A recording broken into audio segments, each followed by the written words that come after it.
Sexual problems అనేది మనకు కామన్గా మనకి మగవాళ్ళు ఆడవాళ్ళు తరచూ చూస్తూ ఉంటాం.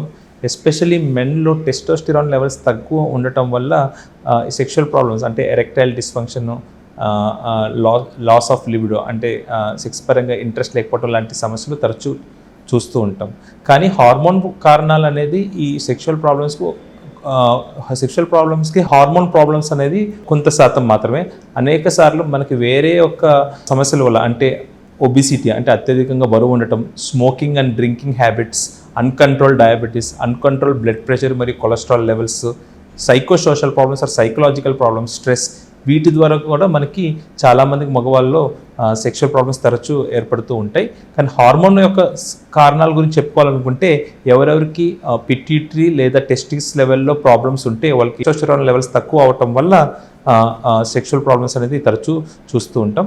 అదేవిధంగా మనం ఇంతకుముందు డిస్కస్ చేసినట్టు ఎవరెవరికి మగవాళ్ళలో ప్రొలాక్టిన్ లెవెల్స్ ఎక్కువగా ఉంటాయో దానివల్ల FSH మరియు LH లెవెల్స్ అనేది తగ్గి ఇండైరెక్ట్గా దాని యొక్క ప్రభావం వల్ల టెస్టోస్టెరాన్ లెవెల్స్ తగ్గి సెక్షువల్ ప్రాబ్లమ్స్ కూడా ఉండే అవకాశాలు ఉంటాయి.